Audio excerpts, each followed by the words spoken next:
صلی اللہ تعالیٰ علیہ وآلہ وسلم کے امت کے اولیاء، ان کو شان کیسے ملتی ہے،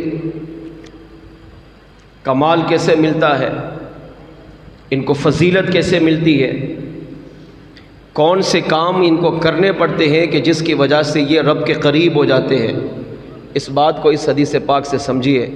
بخاری شریف جلد 8 صفحہ نمبر 105 پر یہ حدیث پاک موجود۔ سیدنا ابو ہریرہ رضی اللہ تعالیٰ عنہ اس حدیث کے راوی ہیں۔ مصطفیٰ جان رحمت صلی اللہ تعالیٰ علیہ وآلہ وسلم نے ارشاد فرمایا، اچھا یہ حدیث قدسی ہے۔ حدیث قدسی وہ ہوتی ہے کہ کلام رب کا ہو اور زبان مصطفیٰ جان رحمت کی ہو۔ اللہ پاک خود ارشاد فرماتا ہے، ان اللہ تعالی قال، اللہ پاک ارشاد فرماتا ہے، من عاد لی ولیًا فقد آذنتہ بالحرب، جو میرے ولی سے دشمنی رکھے گا میں اس سے اعلان جنگ کرتا ہوں۔ وما تقرب الی عبدی بشیء احب الی مما افترضت علیہ، اللہ فرماتا ہے کہ فرض سے بڑھ کر کوئی چیز ایسی نہیں ہے کہ جو میرے بندے کو میرے قریب کر دے۔ اللہ کا قرب پانے کا سب سے پہلا ذریعہ فرائض کی پابندی کرنا ہے۔ ولی ایسے نہیں بنتا بیٹھے بیٹھے بس ولی بن گیا، غوث بن گیا، قطب بن گیا، ابدال بن گیا، قلندر بن گیا، نہیں، ولی کی اصل یہ ہے، وما تقرب الی عبدی بشیء، اللہ فرماتے کوئی بھی چیز میرے بندے کو میرے قریب نہیں کرتی۔ یا اللہ تیرے قریب کون سی چیز کرتی ہے؟ تو اللہ فرماتا ہے احب الی مما افترضت علیہ، سب سے زیادہ جس چیز سے میں محبت کرتا ہوں اور میرا بندہ میری اس محبوب چیز پر عمل کرے اور پھر میں اپنے بندے کو اپنا قرب عطا کر دیتا ہوں، تو اللہ فرماتا ہے وہ چیز کہ جو میں نے اپنے بندے پر فرائض کو نازل کیا ہے۔ مثال کے طور پر نماز فرض ہے، روزہ فرض ہے، حج فرض ہے، زکوٰۃ فرض ہے، ماں باپ کی خدمت کرنا حقوق العباد میں سے ہے، قرآن پاک کی تلاوت، ذکر و اذکار، دیگر ساری زندگی انسان جب رب کی عبادت کرتا ہے، فرائض کی پابندی کرتا ہے، اللہ فرماتا ہے سب سے زیادہ میرا بندہ میرا قرب تب حاصل کرتا ہے کہ جب میں نے اپنے بندے پر جو شریعت کو اتاری ہے، میرا بندہ اس شریعت کا سب سے زیادہ عامل بن جائے۔ اس سے پتہ چلا فرائض کے بغیر کوئی ولی نہیں بن سکتا۔ لہٰذا وہ لوگ جو کہتے ہیں کہ ہم نماز پڑھو، نماز کا ٹائم موت آ رہی ہے، نماز کہاں جی؟ میں تو بغداد میں پڑھتا ہوں، میں تو مکے میں پڑھتا ہوں، میں تو مدینے میں پڑھتا ہوں، کھانا یہاں کھا رہا ہے، نماز وہاں پڑھ رہا ہے، تو بھائی کھانا بھی بغداد میں جا کے کھا۔ تو اب نماز نہیں پڑھ رہا تو اب اپنے آپ کو ولی کہے، غوث کہے، قطب کہے، ابدال کہے، قلندر کہے، یہاں تک کہ ہواؤں میں اڑے، بیٹھے بیٹھے کرامتیں دکھائے۔ شریعت کا پہلا اصول یہ ہے کہ وہ ولی نہیں بن سکتا۔ کیوں؟ کیونکہ وہ اللہ کے فرائض کی پاسداری نہیں کر رہا۔ جب اللہ کے فرائض کو اپنے پیٹ پیچھے پھینک رہا ہے تو یہ رب کا قرب نہیں پا سکتا، کیونکہ میرے رب کا اپنا وعدہ ہے، رب کا اپنا حکم ہے کہ میں اپنے بندے کو اپنے قریب کرتا ہی تب ہوں جب میرا بندہ میرے عطا کردہ فرائض و واجبات کا سختی سے پابند بن جاتا ہے۔ نمبر 2، میرے آقا صلی اللہ علیہ وسلم نے ارشاد فرمایا، اللہ خود فرماتا ہے وما یزال عبدی یتقرب الی بالنوافل، اور جب میرا بندہ، پہلا درجہ کیا؟ توجہ سے سنیے حدیث پاک کو، پہلا درجہ کیا کہ بندہ رب کی عبادت کرے، فرائض کی پابندی کرے، فرائض کا اہتمام کرے، نماز بھی پڑھ رہا ہو، روزہ بھی رکھ رہا ہو، اگر اس پر حج فرض ہو جائے تو حج کی ادائیگی بھی کرے، اگر اس پر زکوٰۃ فرض ہو جائے وہ زکوٰۃ بھی ادا کرے، زکوٰۃ فرض نہیں ہوتی نہیں ادا کرتا، حج فرض نہیں ہوا نہیں ادا کرتا، لیکن نماز پڑھنی پڑے گی، روزہ رکھنا پڑے گا، تب جا کر رب کا قرب حاصل ہوگا۔ اب اللہ فرماتا ہے وما یزال عبدی یتقرب الی بالنوافل، جب میرا بندہ فرائض کی پابندی کرتا ہے، فرائض کا پابند ہو جاتا ہے، فرائض کے ساتھ ساتھ اب وہ نوافل پڑھتا ہے، قرآن پڑھتا ہے، ذکر و درود کرتا ہے،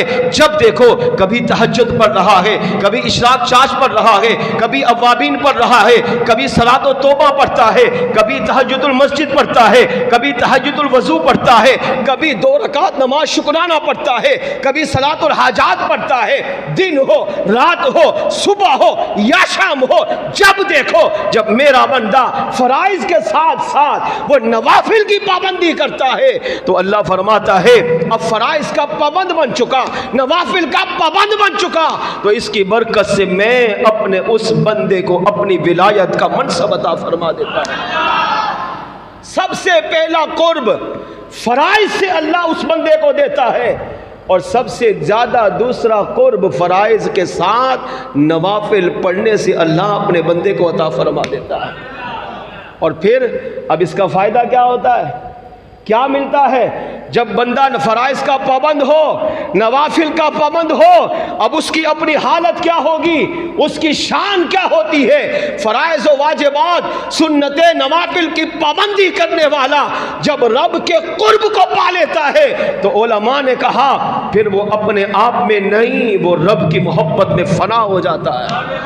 ہاں ہاں، اللہ خود فرماتا ہے میرا بندہ میری محبت میں فدا ہو جاتا ہے، فرماتے حتی احبہ، جب وہ فرائض کی پابندی کرے، نوافل کی پابندی کرے، میں اسے اپنا قرب بھی عطا کرتا ہوں، اسے اپنے ولایت کا منصب بھی عطا کرتا ہوں۔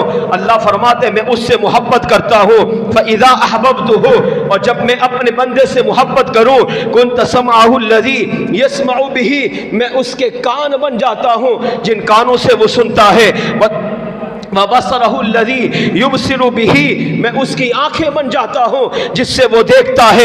فرمایا وَيَدَهُ الَّتِي يَبْطِشُ بِهَا، میں اس کے ہاتھ بن جاتا ہوں جس سے وہ پکڑتا ہے۔ وَرِجْلَهُ الَّتِي يَمْشِي بِهَا، میں اس کے پاؤں بن جاتا ہوں جس سے وہ چلتا ہے۔ وَلَئِن سَأَلَنِي، اگر وہ میرا بندہ میری بارگاہ میں کوئی سوال کرتا ہے، لَأُعْطِيَنَّهُ، میں اسے وہ عطا کر دیتا ہوں۔ وَلَئِنِ اسْتَعَاذَنِي لَأُعِيذَنَّهُ، اور اگر میرا بندہ میری بارگاہ میں آ کر مجھ سے پناہ مانگتا ہے تو اللہ فرماتا ہے میں اپنے اس ولی کو اپنی پناہ میں چھپا لیتا ہوں۔ اب یہ حدیث قدسی ہے، اس کا مفہوم سمجھو۔ جب بد عقیدہ بد مذہب گمراہ لوگوں نے اس حدیث کو پڑھا تو کہنے لگے اس حدیث میں شرک ہے، اس حدیث میں کفر ہے۔ کیوں؟ اللہ فرما رہا ہے میں بندے کے کان بن جاتا ہوں۔ عقیدہ یہ ہے اللہ کانوں سے پاک ہے، مگر حدیث کہتی ہے اللہ خود فرماتا ہے میں کان بن جاتا ہوں جس سے وہ سنتا ہے، میں آنکھیں بن جاتا ہوں جس سے وہ دیکھتا ہے، میں ہاتھ بن جاتا ہوں جس سے وہ پکڑتا ہے، میں پاؤں بن جاتا ہوں جس سے وہ چلتا ہے۔ ایک طرف عقیدہ یہ ہے اللہ آنکھ سے پاک ہے، اللہ کانوں سے پاک ہے، اللہ ہاتھ سے پاک ہے، اللہ پاؤں سے پاک ہے، اللہ زمین و سماء یہ سمتوں سے پاک ہے، وہ جسم سے پاک ہے۔ جب رب ہر چیز سے پاک ہے تو حدیث کا مطلب کیا ہوگا؟ اب حدیث کا مطلب کسی بد مذہب بد عقیدہ کے سامنے بیٹھ کر سمجھ میں نہیں آئے گا۔ حدیث کا مطلب وہ علماء سمجھائیں گے جنہوں نے ساری زندگی یا تو رب کا قرآن پڑھا ہو یا مصطفیٰ جان رحمت کی حدیثیں پڑھی ہو، اور وہ بھی حضور کے سچے غلاموں سے، سچے عاشقوں سے، امام احمد رضا خان جیسے محدث اعظم سے جب حدیثیں پڑھی ہو تو وہ سمجھاتے ہیں کہ اس حدیث کا حقیقی مطلب یہ ہے کہ اللہ اپنے اس بندے کو کائنات کے ولیشوں کا امام بنا دیتا ہے۔ اب حدیث کا مفہوم سمجھیے۔ علماء نے کہا اس حدیث کریمہ میں اللہ کریم خود فرماتا ہے جب میرا بندہ فرائض کی پابندی کرے، واجبات کرے، نوافل ادا کرے، سنتیں ادا کرے، اللہ فرماتا ہے وہ میری محبت میں فنا ہو جاتا ہے۔ جب وہ میری محبت میں فنا ہوتا ہے میں اس سے پیار کرتا ہوں۔ یا اللہ پھر انعام کیا دیتا ہے؟ اللہ فرماتا ہے میں اس کے کان بن جاتا ہوں۔ کیا مطلب؟ کان اس کے ہوتے ہیں مگر سننے کی طاقت میں عطا کرتا ہوں۔ میں اس کے ہاتھ بن جاتا ہوں. کیا مطلب؟ ہاتھ اسی کے ہوتے ہیں مگر ہاتھ پکڑنے میں طاقت رب کی شامل ہو جاتی ہے. میں اس کی آنکھیں بن جاتا ہوں. کیا مطلب؟ آنکھیں ولی کی ہوتی ہے مگر آنکھوں میں دیکھنے کی طاقت اللہ کریم کی طرف سے شامل ہوتی ہے. میں اس کی ٹانگیں بن جاتا ہوں. کیا مطلب؟ اللہ فرماتا ہے ٹانگیں ولی کی ہوتی ہے مگر ٹانگیں میں چلنے کی طاقت اللہ کریم کی طرف سے شامل ہو جاتی ہے.